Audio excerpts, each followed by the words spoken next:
Hello my dear friends, welcome back to the channel.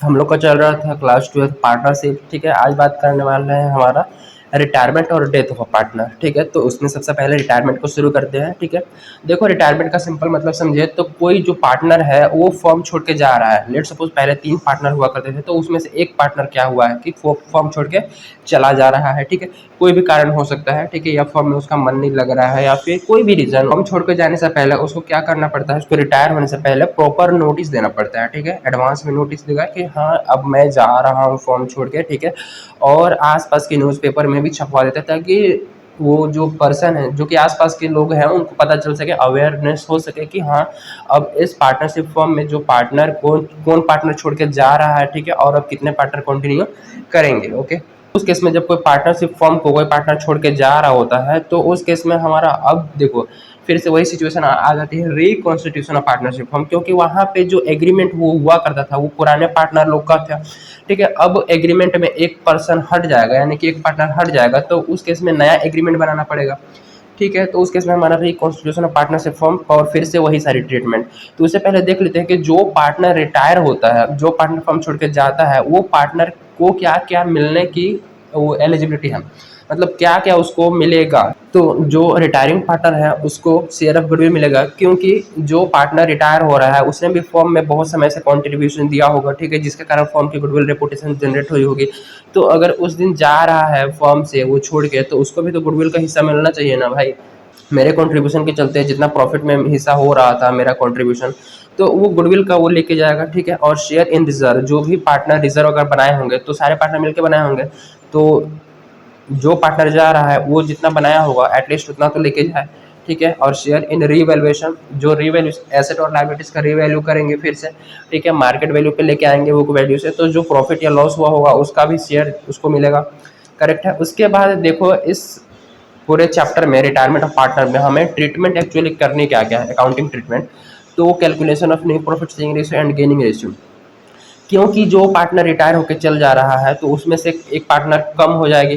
ठीक है, तो उस केस में हमें new profit sharing ratio calculate करना पड़ेगा। और गेनिंग रेशियो, गेनिंग रेशियो क्यों, क्योंकि जो पार्टनर छोड़ के जा रहे हैं वो पार्टनर अपने शेयर का हिस्सा जो पार्टनर कंटिन्यू करेंगे उनको देंगे। तो इस केस में पुराने पार्टनर जो कि फॉर्म में कंटिन्यू करेंगे उनको क्या हो रहा है, फायदा हो रहा है, तो गेनिंग रेशियो यहाँ पे कैलकुलेट करेंगे। ठीक है, और जो पार्टनर रिटायर हो वो तो ऑलरेडी सेक्रीफाइस कर रहा है, तो उनका कोई मतलब नहीं है। जो पार्टनर कंटिन्यू करेंगे उनको फायदा होने वाला है, क्योंकि जो प्रॉफिट रिटायरिंग पार्टनर ले रहा था अब उन दोनों को मिलेगा या फिर उन तीनों को मिलेगा, जितने भी पार्टनर होंगे उनको मिलेगा। ठीक है, ट्रीटमेंट ऑफ गुडविल, गुडविल का क्या ट्रीटमेंट होता है वो सीखने वाले हैं। Accounting treatment of reserve and accumulated profit, उसके बाद revaluation asset liabilities, payment to retiring partner और पेमेंट ऑफ और एडजस्टमेंट ऑफ कैपिटल। ठीक है, तो ये सब चीज़ें बेसिकली करने वाले हैं। आज बात करने वाले हैं पहला टॉपिक कि हम न्यू प्रॉफिट शेयरिंग रेशियो कैसे कैलकुलेट करेंगे और गेनिंग रेशियो। तो चलो स्टार्ट करते हैं। तो पहला टॉपिक है हमारा calculation of new profit sharing ratio and gaining ratio. ठीक है, तो इसके में कैलकुलेट करने के सिंपल दो मेथड है, यानी कि दो तरीके हैं। अगर क्वेश्चन में इन्फॉर्मेशन गिविंग है regarding the new profit sharing ratio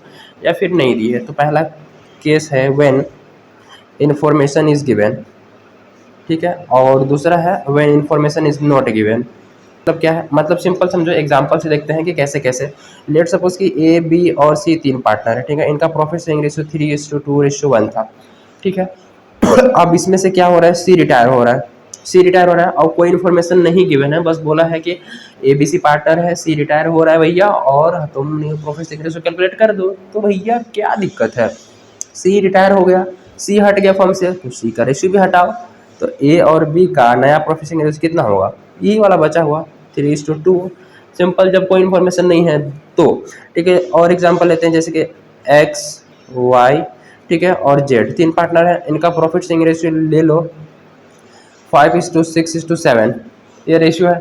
ठीक है, अब इसमें से एक्स रिटायर हो रहा है, एक्स रिटायर, तो एक्स को हटाओ ना यार, वाई और जेड की नया रेशियो क्या होगा, ये 6:7। बात बहुत क्लियर है। जब कोई इन्फॉर्मेशन ना दी हो, बस क्वेश्चन साइलेंट होगी, बस क्वेश्चन साइलेंट हो और बोले कि भैया ए बी सी 3 पार्टनर या कोई पार्टनर है जो कि एक रिटायर हो रहा है और कैलकुलेट न्यू रेशियो, ओके कोई दिक्कत नहीं है। इस केस में जो रिटायर हो रहा है उसको हटाओ, उसका शेयर भी हटा दो, जो बचेगा वो हमारा नया प्रॉफिट शेयरिंग रेशियो हो जाएगा। ठीक है, let suppose P Q R और एस 4 पार्टनर है, इनका प्रॉफिट शेयरिंग रेशियो 3:7:9:2। ठीक है, ये प्रॉफिट शेयरिंग रेशियो कुछ भी लेके चलते हैं ना, इसमें से मान लो क्यू रिटायर हो रहा है तो क्यू ये होगा। होगा ना, तो बचे पी आर और एस, तो इनका प्रॉफिट शेयरिंग रेशियो 3, ये तो हट गया 9 और 2, खत्म खेला। बात बहुत सिंपल है। और जब इन्फॉर्मेशन गिवन होगी तो इसको कैसे करेंगे भैया? तो जब इन्फॉर्मेशन गिवन होगी तो उसके इसमें बहुत ही बड़ा सिंपल सा तरीका है। तो इसको एग्जांपल से अगर समझो, जैसे कि ए बी और सी 3 पार्टनर है, ठीक है। इनका प्रॉफिट शेयरिंग रेशियो है 5, 4 और 3। ओके, इसमें से बी हो रहा है रिटायर, क्वेश्चन बोला है कि बी रिटायर हो रहा है, जो कि बी का शेयर डिवाइड हुआ है इक्वली बिटवीन ए और सी, जो कि ए एंड सी एक्वायर क्या कर लेते हैं जी, ए एंड सी एक्वायर करते हैं बी का शेयर, ठीक है, बी शेयर इक्वली। तो देखो सिंपल सा लॉजिक है, ध्यान लगाओगे तो इजीली बन जाएगा विदाउट एनी फॉर्मूला और विदाउट एनी कुछ भी नहीं दिमाग लगाना पड़ेगा। ए का कितना है, कितना 5 4 9 और 3 12, 5/12 करेक्ट है ना। 5/12 है किसका, ए का। और बी का कितना है 4/12 और सी का 3/12 है। बी का जो प्रॉफिट का शेयर है वो एक्वायर किया जा रहा है ए और सी के द्वारा इक्वली, मतलब इसका आधा ए लेगा, इसका आधा सी लेगा, ठीक है। तो इसका आधा होता कितना है, इसका होता है आधा 4/24, जो कि 4/24 ए लेगा और ये सी लेगा, ठीक है। आधा आधा ले लिया ना, इसका देखो 4/12 का आधा 4/24, तो आधा ये लेगा आधा ये लेगा, ठीक है। तो इसके आधे में जोड़ दो, 4/24 इसमें ऐड कर दो और इसमें भी ऐड कर दो, यानी कि इसमें भी ऐड कर दो 4/24। तो कैसे होगा, तो 24 एलसीएम ले लो, 5 2 जा 12 दूनी 24 और 5 दूनी 10 प्लस 4 यानी कि 14/24, और इसका 24 और 12 दूनी और 2 तिहाई 6 प्लस 4 यानी कि 10/24, ठीक है। तो इनका रेशियो क्या हो जाएगा, देखो ए का नया रेशियो ये रहा और सी का नया रेशियो ये रहा, यानी कि ए रेशियो और सी निकालेंगे तो 14/24 रेशियो 10/24, ठीक है।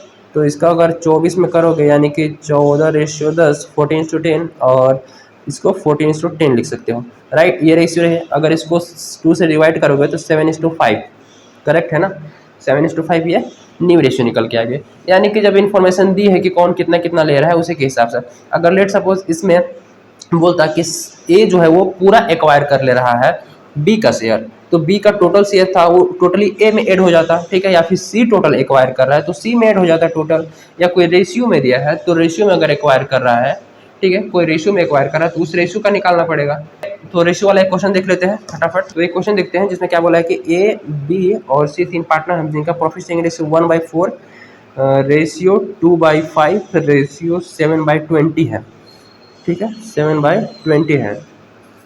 और इसमें से ए भैया हो गया खलास फॉर्म से, ठीक है। And his share taken by, his share क्या बोला गया है, टेकन बाय, ए तो खलास हो गया, बी एंड सी, ठीक है, इन 1:2, ठीक है, 1:2 में लिया गया है। Calculate new ratio, new PSR क्या होगा, क्लियर है, बात बड़ी सिंपल सी है। तो पहले ए और बी का जो रेशियो है वो तो इक्वेट नहीं है, इक्वल नहीं है, इसको पहले इक्वली कन्वर्ट करो, यानी कि इसको का मतलब है कि जो डिनोमीटर है उसको सेम करो। तो डिनोमीटर सेम हो जाएगा तो 20 हो जाएगा, 5 5 4 और 20 का एलसीएम 20 हो जाएगा, 4 5 जा 20, ठीक है, और 5 1 जा 5 रेशियो 5 4 जा और 4 2 जा 8 रेशियो और 21 जा और 7 1 जा 7, ठीक है।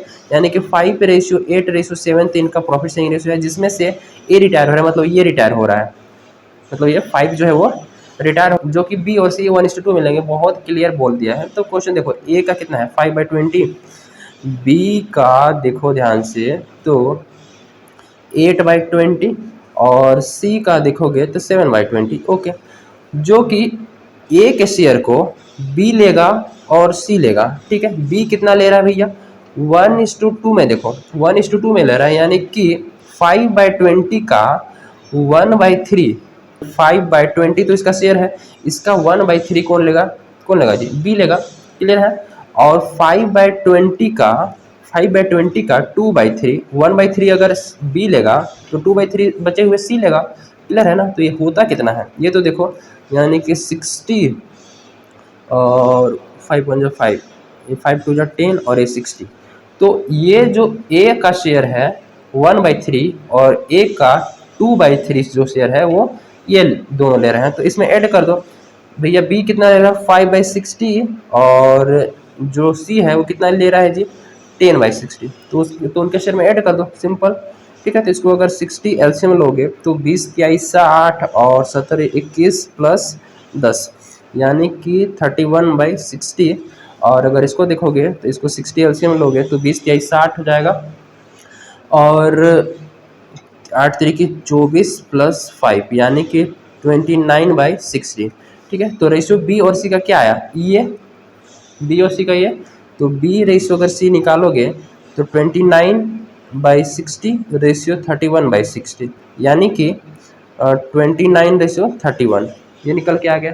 क्लियर है ना। तो इस टाइप से हमें सिंपली कर देना है जब इन्फॉर्मेशन दी होगी।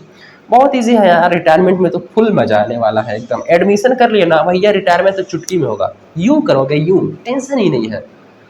तो अब बात करते हैं हम लोग कैलकुलेशन ऑफ गेनिंग रेशियो कि गेनिंग रेशियो कैसे कैसे कैलकुलेट किया जाता है। तो देखो गेनिंग रेशियो का सबसे मीनिंग देखो।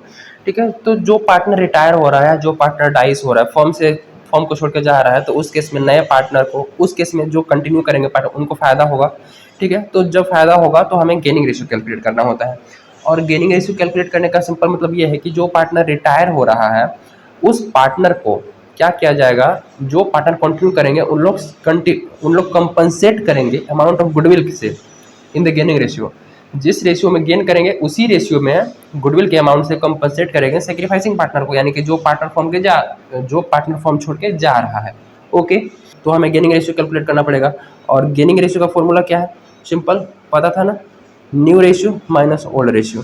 सेक्रीफाइसिंग में हम लोग ओल्ड माइनस न्यू करते थे और गेनिंग में न्यू माइनस ओल्ड कर देंगे। ठीक है, गेनिंग रेशियो को कैलकुलेट करने के लिए दो तरीके हैं। ठीक है, पहला तरीका क्या है कि जब क्वेश्चन में न्यू रेशियो ना दे रखा हो, when new ratio not given. ठीक है, और जब क्वेश्चन में व्हेन न्यू रेशियो गिवन होगा, बड़ी सिंपल सी है, जब न्यू रेशियो गिवन होगा तो new ratio minus old ratio formula लगा देना, और जब न्यू रेशियो ना दिया हो क्वेश्चन में तो ओल्ड रेशियो ही हमारा गेनिंग रेशियो हो जाएगा। ठीक है, ओल्ड रेशियो ही हमारा क्या हो जाएगा भैया, गेनिंग रेशियो। सिंपल। जैसे कि एडमिशन में क्या होता था कि जब न्यू रेशियो ना दिया हो तो ओल्ड रेशियो को हम सेक्रीफाइसिंग रेशियो मान लेते थे, उसी टाइप यहाँ पे भी है कि जब न्यू रेशियो ना दिया रखा हो तो ओल्ड रेशियो को ही हम गेनिंग रेशियो मान लेंगे। ठीक है, कैलकुलेट करोगे तो भी आंसर वही आएगा। ओके, तो जैसे कि एग्जाम्पल समझो कि ए बी सी तीन पार्टनर हैं जिनका प्रॉफिट शेयरिंग रेशियो 3:2:1 है। ठीक है ना, ए बी सी तीन पार्टनर है। अब सी रिटायर हो रहा है तो ये 1 शेयर को रिटायर हो जाएगा। अब इनका न्यू रेशियो कितना हो जाएगा, ए और बी का न्यू रेशियो नहीं दिया है कुछ क्वेश्चन में अलग से, तो 3:2 ही हो जाएगा। और 3:2 यही जो है यही हमारा क्या हो जाएगा, गेनिंग रेशियो भी हो जाएगा। ओके, यही न्यू रेशियो हो जाएगा और यही गेनिंग रेशियो ही हो जाएगा। ठीक है ना। और जब क्वेश्चन में न्यू रेशियो दिया है तो हमें फॉर्मूला लगा लेना है, तो उससे भी क्वेश्चन देख लेते हैं। लोकेट हियर, जब न्यू रेशियो दिया होगा तो हम गेनिंग रेशियो कैसे कैलकुलेट करेंगे। तो एक क्वेश्चन है ए बी सी जो तीन पार्टनर है इनका प्रॉफिट शेयरिंग रेशियो कितना है, इनका प्रॉफिट शेयरिंग रेशियो है 4:3:2। ओके, बी इसमें से रिटायर हो रहा है यानी कि ये बीच वाला रिटायर हो रहा है। ओके, अब ए और सी का न्यू दे रखा है 5:4, कैलकुलेट गेनिंग रेशियो। तो सिंपल सा है, गेनिंग रेशियो निकालने का तरीका क्या है, new ratio minus old ratio, यही ना है। तो ए और सी जो कंटिन्यू करेंगे वही दोनों गेन कर रहे होंगे, तो उनका रेशियो निकाल लेते हैं। तो ए का देखोगे तो न्यू रेशियो कितना है 5/9। ठीक है, माइनस कर दो ओल्ड रेशियो ए का कितना है, ए का 4 3 7 और 2 9 यानी कि 4/9। ठीक है, और बी तो रिटायर हो गया, अब सी बचा है, तो सी का नया है 4/9, ये हाँ देखो 4/9 माइनस करेंगे सी का नया है 2/9। ठीक है, और बेसिकली सोल्व कर लो, 9 5 - 1 यानी कि 5 - 4 यानी कि 1/9, और ये हो जाएगा 9 4 - 2 यानी कि 2/9। ठीक है, अब देखोगे ध्यान से, अब ये गेन कर रहा है कि सेक्रीफाइस कर रहा है, भैया फॉर्मूला कौन सा लगा है, गेनिंग रेशियो। अगर गेनिंग रेशियो का फॉर्मूला लगाया है और रिजल्ट पॉजिटिव है मतलब ये गेन कर रहे हैं और ये भी गेन कर रहे हैं, एक तरीका तो ये है। और दूसरा तरीका क्या है कि भैया पहले देखो न्यू अब कितना मिल रहा है 5, पहले कितना मिलता था 4, न्यू माइनस ओल्ड लगाया हो ना, तो ओल्ड पहले 4 मिलता था, अब कितना मिल रहा है 5, मतलब ज़्यादा मिल रहा है तो गेन कर रहा है। और इसको पहले 2 मिलता था अब 4 मिल रहा है, मतलब ज़्यादा मिल रहा है तो ये भी गेन कर रहा है। तरीका ठीक है। तो इनका रेशियो कितना आ गया 1/9 और 2/9। ए रेशियो सी का गेनिंग रेशियो, जो गेनिंग रेशियो कितना 1/9 रेशियो 2/9 आ गया, यानी कि 1:2 बोल सकते हैं। डिनोमीटर सेम है तो 1:2 बोल सकते हो। ओके, ये हमारा गेनिंग रेशियो। तो इस टाइप से कैलकुलेट करना है सिंपल, जब एक क्वेश्चन में दिया रहेगा और क्वेश्चन में जब नहीं दिया रहेगा तो पुराना वाला ही हमें क्या कर देना है जी, गेनिंग रेशियो हो जाएगा। ठीक है।